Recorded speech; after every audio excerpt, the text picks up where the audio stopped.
Hello and welcome back to All About Community. Again, my name is Robert L. Harris. I am your host. And when we went to break, I was talking with Brenda Harbin Forte, who is a former judge of the Alameda County Superior Court and was on the police commission. And she understands what has been going on. And I was asking her about the firing of what I consider to be one of the best police chiefs we've had in a long time. Matter of fact, perhaps forever, in the city of Oakland.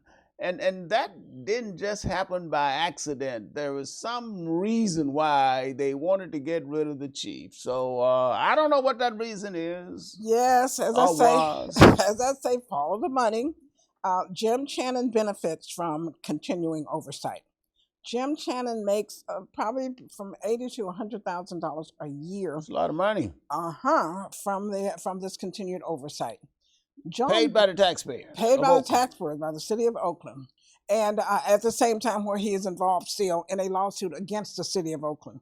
The other overlay of that is that he is chair of the police commission selection panel that selects people to sit on the police commission. Isn't that a conflict of interest? Thank you. To anybody, you don't need legal training or anything. That is a conflict of interest. And why it has been allowed to continue is beyond me. We're raising that issue. We have been raising that issue.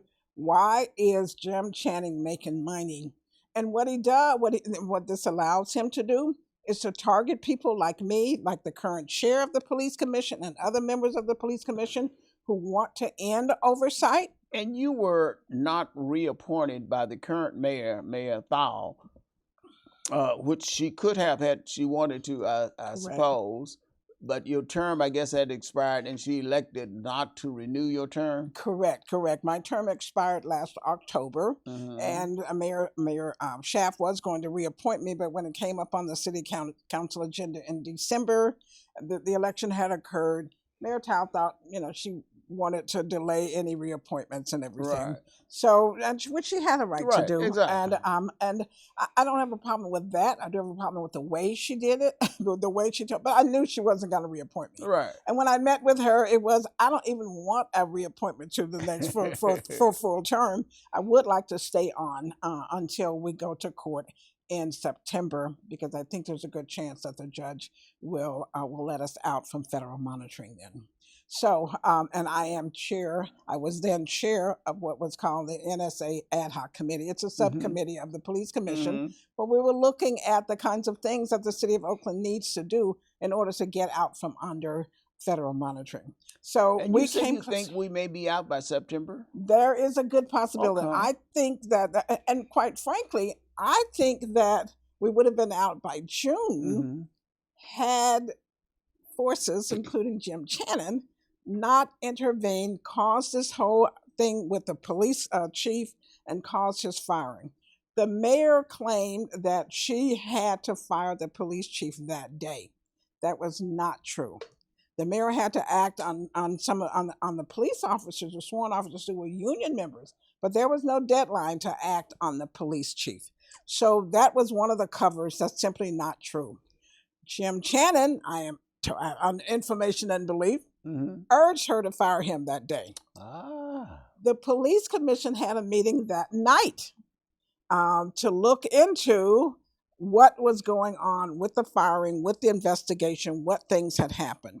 I know. I think I can probably speak for all members of the police commission. It is very unlikely that we would have voted to terminate him. Jim Channon knew that. The mayor knew that. Other people knew that. We would not have done it. So she, an hour and a half before our meeting, she fired the chief. Held her press conference and fired the chief. Didn't even give us the courtesy of saying, "Hey, I'm going to get ready to have this press conference, and I'm going to fire the chief." She knew we were going to look into it, as we had a right to do, and we were not going to investigate it ourselves. But under Measure LL, under the city charter, we had a right to convene what was called a discipline committee, and we could have had our investigative arm, the Community Police Review Agency, do some further investigation to figure out what had happened with the chief. Now, what about the new chief. Apparently we will get a new chief at Yes. some point in the future, hopefully. Yes. What is that process? Well, let me tell you that, and I'm really glad I'm here because I really need to address a lot of the misinformation and the disinformation that is out there about the police commission, where people have gone on TV. Not only did Mayor Tao go on TV and misrepresent to the people that the police commission had not been doing anything to move towards selecting a new chief. Well, on that note, we're going to have to take a break, and when we come back, we will get a better explanation of what. Okay. As Marvin Gaye would say, what's going on? What's going on? Don't touch that remote. We will be right back with All About Community. Again, my name is Robert L. Harris. I am your host, and my guest is Brenda Harbin Forte, a retired Alameda County Superior Court judge who is a former police commissioner right here in the city of Oakland. So don't go away. Don't touch that dial.